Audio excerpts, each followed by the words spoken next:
I am Jelina Haines. I was born in November 30, 1970 in Manila, Philippines. Migrated to Australia in 1997 through as a spouse. Childhood, it's not a merry one. My parents, my father died when I was about 3 years old. My mother could not cope with taking care of us six siblings, so she decided to go by herself and leave us by ourselves. So as eldest daughter, I was responsible of taking care of my other siblings. Me as the oldest and the 3 other siblings that I was taking care of, we live in the mountain, so our neighbor is only a few around. It's called Sherwood town. Mm-hmm. It's not exactly a town because it's only 5 houses. So we live in the hills. We absolutely rely on the farm. Us living by ourselves, we rely on support to our neighbor. We used to have, we called her a grandma. And she's the one that helped us to work in the farm so that we can have food for the day. And weaving. So we weave mats using the romblon, it's pandanus, and we sell them in the market. We catch fish in the river and dry them and sell them in the markets. Growing up, that you have to support yourself. Most of the time, you make it because you need the money.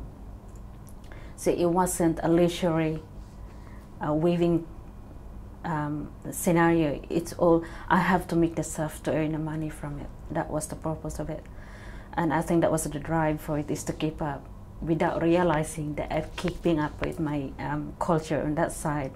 At the same time, I think, thinking about now, probably just in honor to the lady that was taught to me, I could not even remember her name. We just call her grandma. Because that's what 5 houses in the mountain, everybody we call auntie and grandmas over there. So we never really know what was her name until she passed away. Because she was old when I know her. So we just kind of called her grandma whenever asked her name. So yeah, quite sad really. She's the one that taught me weaving. We never really know her name. So I decided that I have to move on myself. I went to Manila, which is the capital city of Philippines. My adopted mom didn't know about it, that was my plan. And she was really shocked when I decided that I don't want to go to college in her support. I planned everything. I only have 1 suitcase. Really small size suitcase with just minimal. I think I have 3 pairs of clothes, 1 shoes that I have been wearing for 5 years, and 1 sandals. And that's all I have in my suitcase. And a few neighbors knows about it. So she's the one that helping me out to get the ticket, because from my hometown to Manila, it takes about 5 days on the ship. So I managed to purchase a ticket, economy ticket, which is here down the bottom of the ship. Very scary. That was my first time that I have to travel by myself with, I don't know anybody. And having little money in my hand, I could not afford any food on the ship. So I didn't even know about it, that my adopted sister arranged something for me.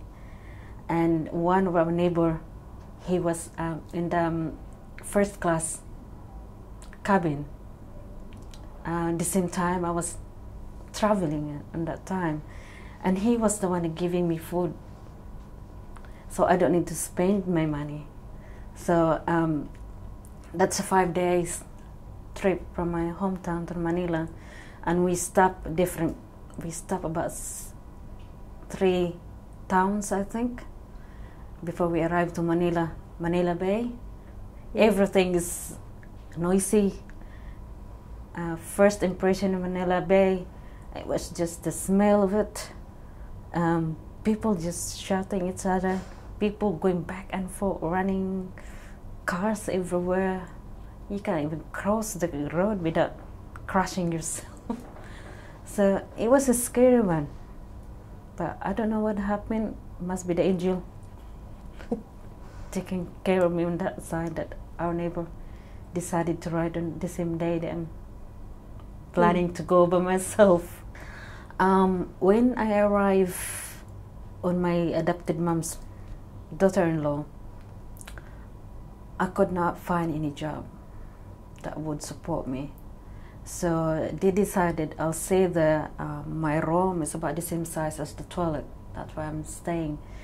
And I only have a folding bed. That's where I sleep. So in return, I'll do the shopping. I'll wake up, because they have a small restaurant. So I'll wake up about 3 o'clock in the morning, and I have a long list of shopping that I have to do. Then I'll be in the market 3 o'clock, doing all the food shopping, and then come back to the house and prepare everything ready for them to cook. Then there was a job advertised in the newspapers about embroidery. They wanted an embroidery person, so I applied for it. And I got the job, but the payment was just so low that I could not survive. So I stayed there on that place for about 8 years with the same. That's for the whole 8 years with that situation. And then when the social worker in the factory that I was working, and I told her about my story, and she kind of really felt pity about it, and she found meditation center that I could work as a caretaker. At the same time, I still, with a salary, a reasonable salary, and at the same time, I can still work at the factory. And I managed to save money to send myself to college, and I was doing electronics, computer technician, and I only did for 2 years, and I could not afford it, so I stopped. And I just stayed on the nun that I was saying, she said, there's another school that you could go. And they sent me to school. The nun sent me to school, and they paid for the tuition fee. And I was doing, they enrolled me for reflexology. I was still working in the factories. I have that little money coming in. At the same time, I was still saving. The social worker that was helping me, she was taking out a small amount of my salary and put that into my savings. So by the time I was ready to move on and stop my working in the factory, the social worker managed to save money for me equivalent to $295 in Australia. And in Philippines, that was about 8,000 pesos. And that was a big savings. So I managed to move out from the house I was living, then went stay into the meditation center run by the nun and the lawyer, and stayed with them for about another 6 years with them. Then I had enough money just to move on myself. My aim is, if I don't find someone special, I'll go to the convent and be a nun and help women that are in danger of their lives. So that was my aim. Yeah, for the 4th year, I think that I was working in the center. This Australian guy enrolled, and he get on well with a friend of mine that working there, and she was really trying to put us together, and I wasn't really interested in anything. I was just focused on my life, And after 8 months, I think, we used to go to the community, going outreach programs where we help elderly people, especially the elders that have trouble with their arthritis. We give them a free massage, so that we go outreach in different town in Manila. So he was there, joining with us as well. So we kind of talk. My English wasn't that good anyway, so we kind of broken English. He could understand me. I couldn't understand his Australian accent either. So we just we have interpreters, and that was a friend of mine because she went to college. She's a bit well off, so she went to college and she had a good English. So she's the one that kind of interpreting for two of us, and then it just happened really. We kind of started going out. We're going out. He'll be there on the other side of the road, and I'll be here in the other side as well. Because courting in the Philippines during that time, as you're not saying or doing holding hands or hugging each other in the road or something like that. No, because everybody will be gossiping you, or you'll be doing bad things already. So that's a bad thing in the Philippines. That's a culture. So we're kind of going out. Sometimes he'll be shouting at Simon because he will be in the other side of the road and I'll be on the other side. So we were courting for about 2 years at that time. And then he stayed in the Philippines for a year and his visa ran out. He has to go back to Australia. The only way he could stay in the Philippines is to be married to a Filipina. So we kind of rushed everything. So we married in the city hall. I became pregnant. I didn't even know it.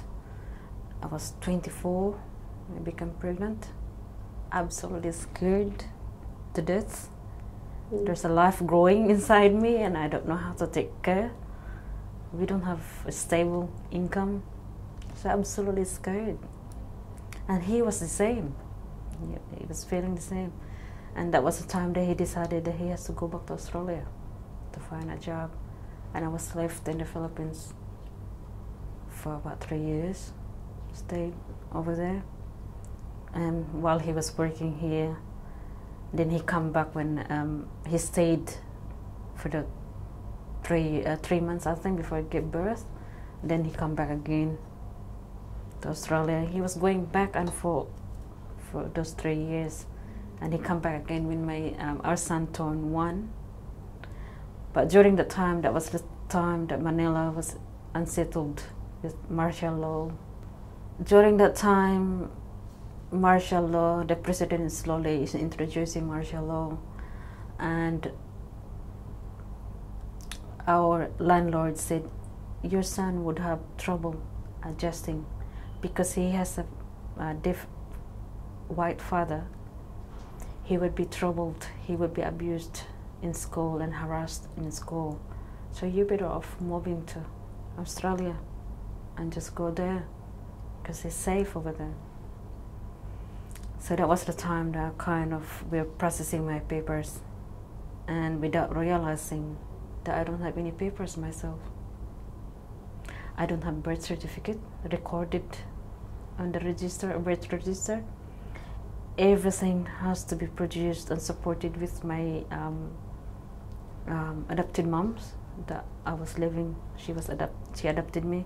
In the Philippines, being adopted, there's no records to it. Whereas over here, you have record with you being adopted. Over there, none. So the only records that I have is from the church. Lucky enough, I was baptized. That was the only record I have that was registered. So everything was based on the baptismal. So I had trouble trying to process with my papers with the Australian embassy, and it took me about a year to process all my papers. And that was the time that slowly, really, this martial law started to forced in place with by the president. So most Australian, because my son was Australian by descent. So really, he could be deported anytime during that time. So there was a time, lucky enough, my mother-in-law, she used to send letters to me when Malcolm and I was still courting, and that really helps. So here I am, migrated to Australia. So we have a house in Elizabeth. That's where we started with. But for the first 3 years, everything is just kind of, it was hard for me because he's always out. He has to work, and it will be just my son and me left at home. And for first 3 years, that was still the time that Asian is still hated.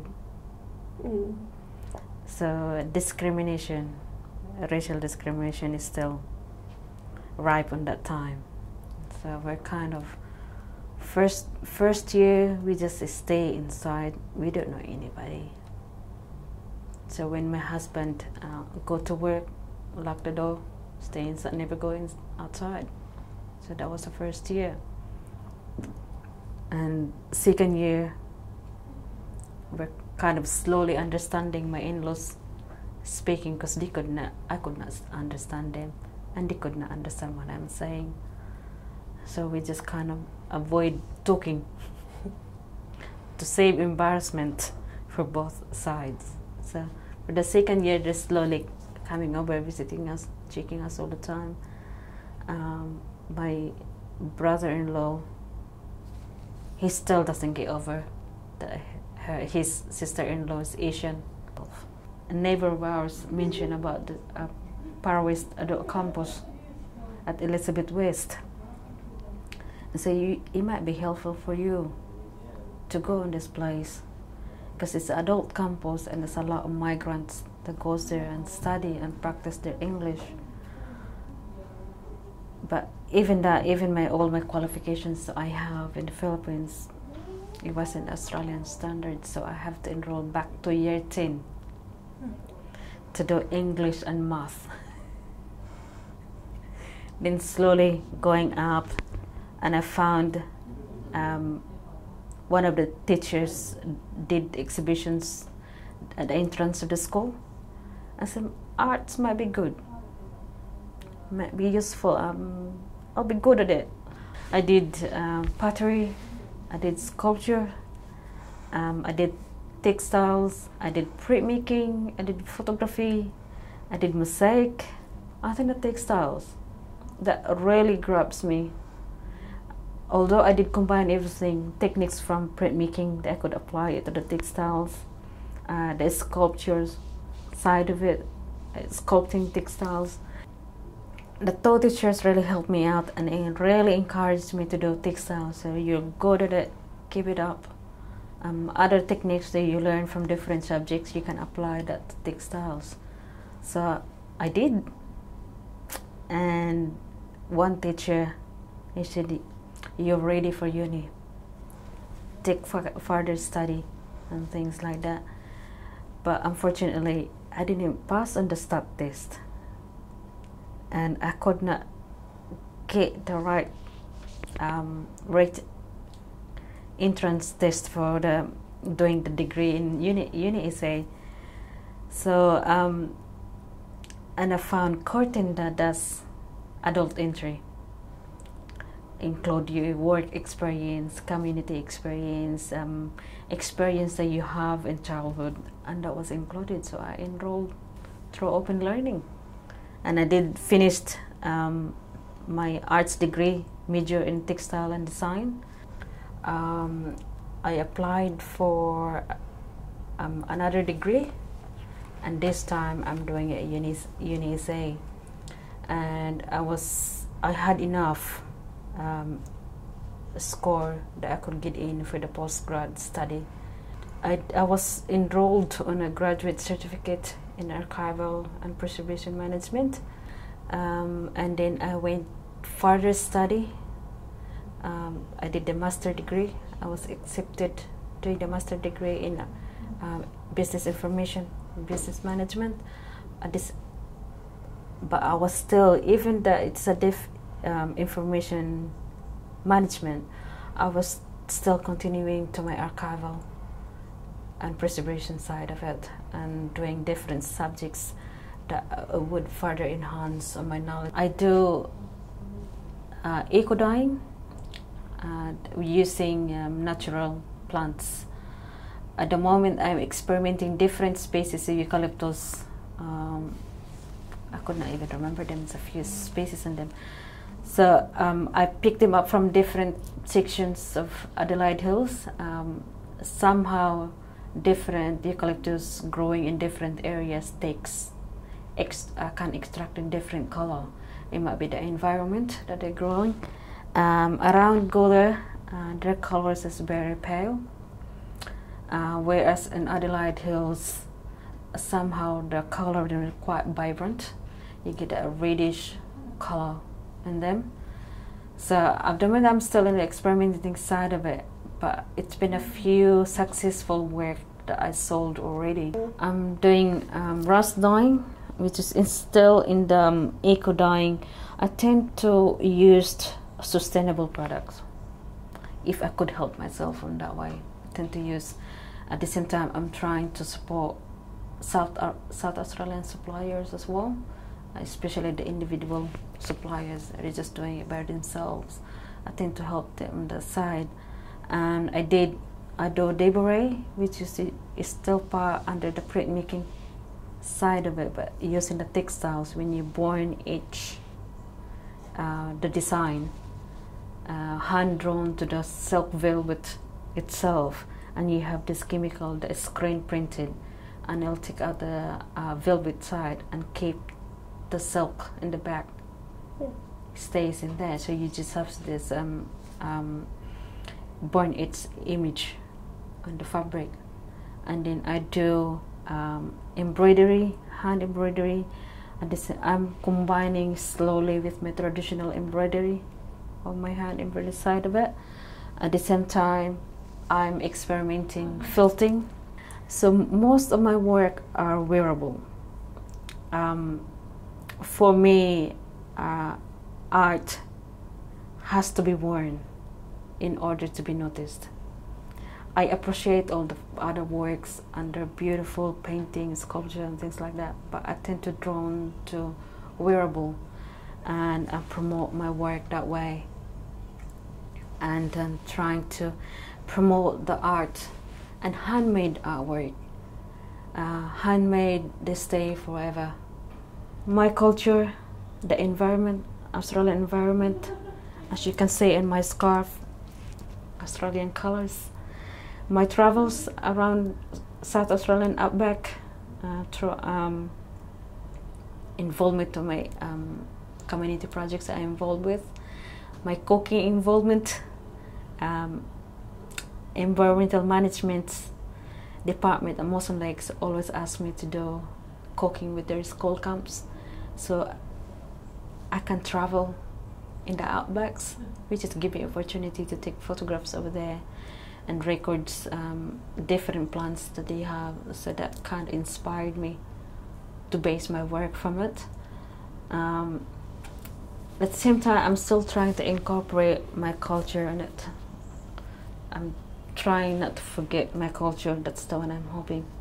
Now that I have a little bit more knowledge on everything, and I have that skills to do it, I'm slowly researching back to my roots, learning again my traditional weaving, and being involved on the creative partnership project that kind of gave me the drives to continue it, and giving me the inspiration to continue that tradition and start my weaving again. With Lady, first session that we had, she taught me her the traditional weaving with a crochet. I did about, we have to start with using the traditional materials on her side. First it took a while because she had different way of crochet and weaving the side of it, but it didn't take long. So kind of probably having the background on weaving, I think that helps, I think. And also having a similar culture, because Lady and I have shared this similar culture. So the history quite similar, so it didn't take long for us to work together with our culture. Okay, that's similar, and straight away we kind of lay out and plan ourselves. This is where we're going, and this is the one that we have to do. So we're sharing the traditional motifs that she had, and my techniques. So, but I learned her traditional weaving. She learned my art techniques as well. So we're kind of shared both ways. And she found a way of, she learned the felting. She did necklace and an earring for our first session. So hopefully she kept them up. I'm trying practicing that side. And then a second session, we did the molas with the felting techniques. So she had about a few, I don't know if she showed it to you already, the small stuff, felting.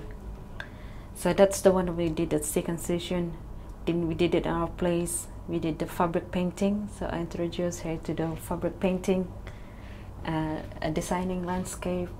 Instead of the canvas, do it on fabric, and we're using the hemp fabric.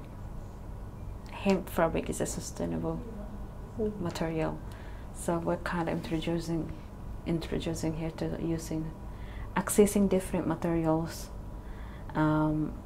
especially with her traditional materials for the weaving that she does. It's I know she told me that it's hard to access that here, which is the same in my side. It's really hard to access. I could not access her until I go to the top end. So I practice it myself doing using a wool. So I have at home a crocheted basket using the wool. With the felting, we used her culture, the motif design that she had. So we had about, apparently the motif that we have, that's absolutely symbolism to their side, to her culture. So we had swan, we have a green turtle. At the same time, that resembles to Australia as well. We're trying to incorporate Australia to it as well. I said green turtle is always a dominant feature to Australia. So if we can include Australia, so we're acknowledging that we're in Australia, we're part of Australia, and we're Australian citizens, so we include the turtle in it. And we had the birds, and what else? We had 4 motifs on that one. And on the background, we have the red. We have to stick to the traditional color.